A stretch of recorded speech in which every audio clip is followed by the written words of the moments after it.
Hello, and welcome to this demonstration of the new cloning feature that we have implemented into SLEIS, starting with reporting year 2024.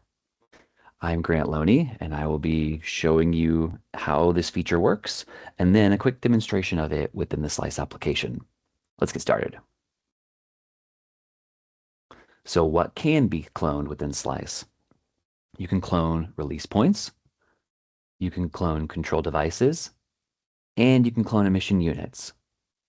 When selecting to clone emission units, you can clone those with or without their associated process and process emissions data.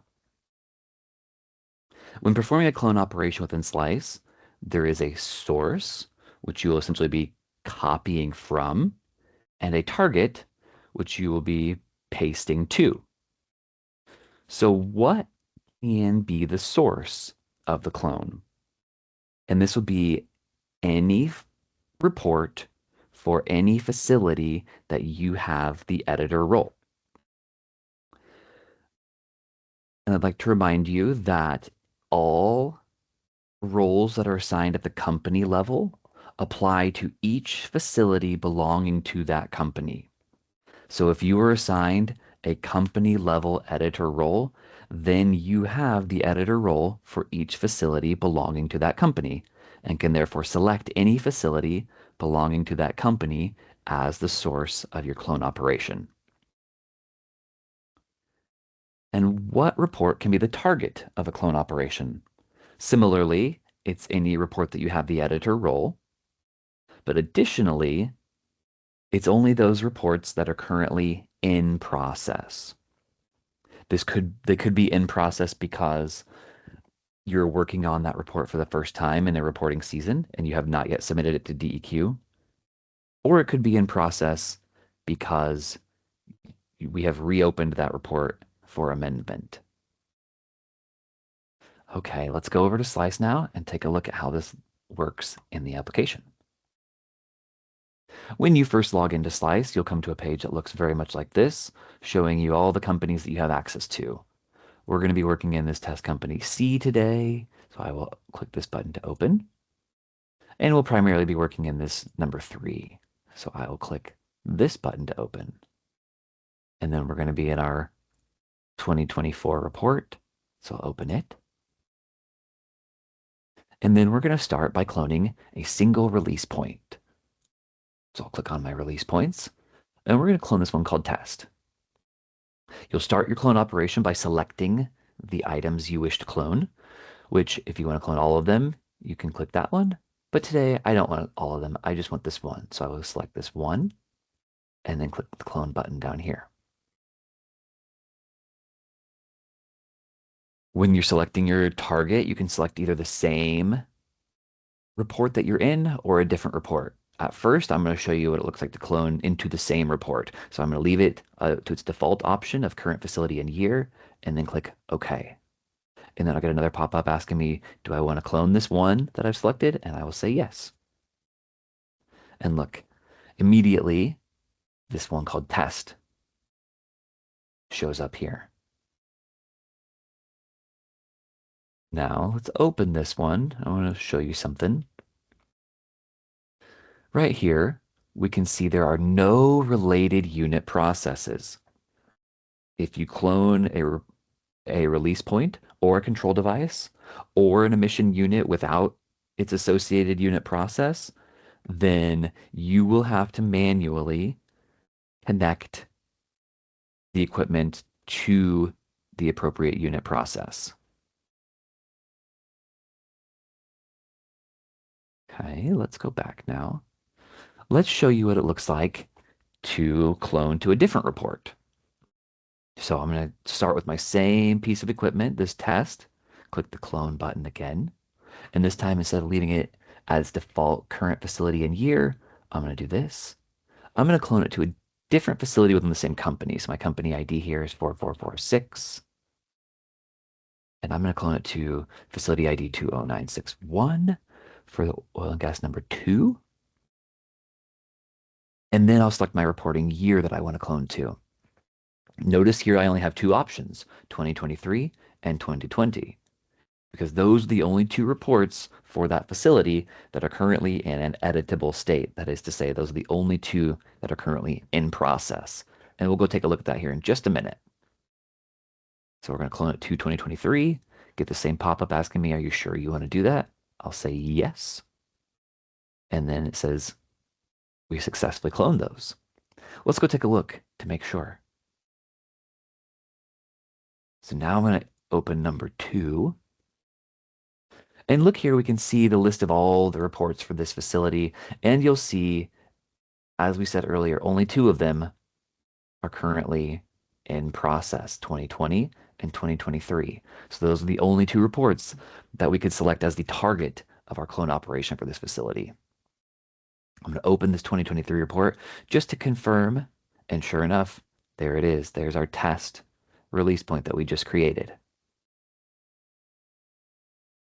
Okay, let's go back over to our number 3. And this time I want to show you cloning control devices. And this time I am going to clone a couple at a time. So I'm going to select 2 and then click the clone.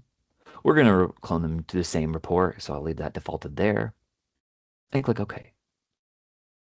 And it says, do you want to clone those 2? And I say, OK. And there they are, our low NOx burner and our example SCR. Do notice the operating statuses of these equipment. Notice how our source low NOx burner had a status of permanently shut down.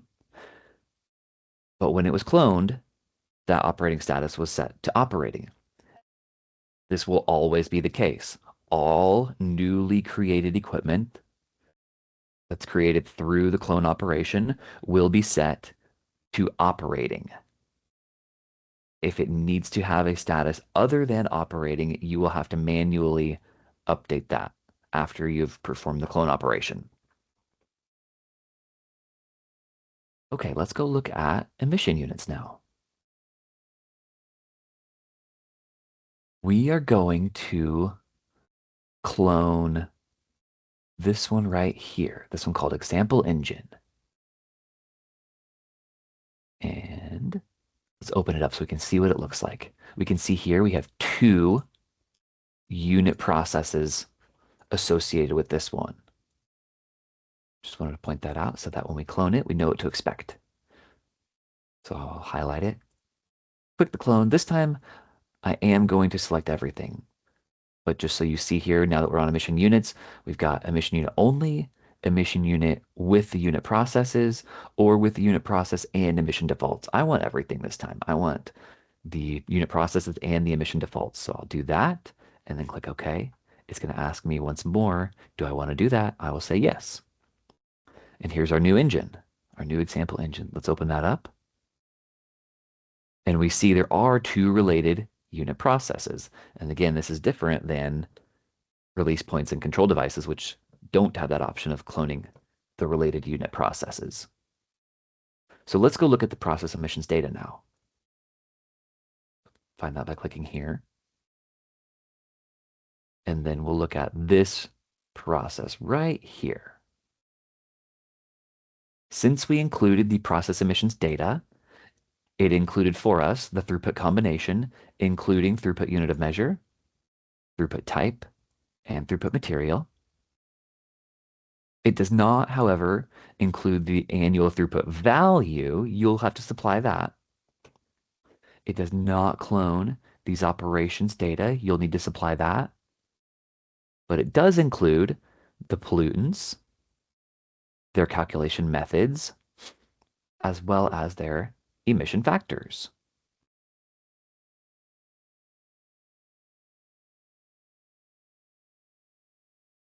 Now, what if you clone something that you don't need? Let's come back over here to our emission units. I don't think we need this one. So let's take a look at this. What can we do about that? Well, if we open up our gear icon, you'll notice that I do have this delete button here. So if I don't need it, and I know I don't need it, I can just delete it.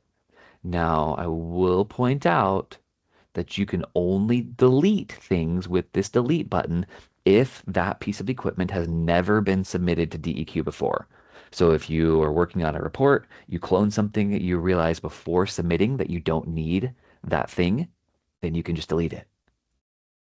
Now, if you submit this report to DEQ with that extra piece of equipment on it, you won't be able to use the delete button to get rid of it. You'll have to set the operating status to permanently shut down to have it fall out of future reports. All right, let's go back over to our PowerPoint to summarize.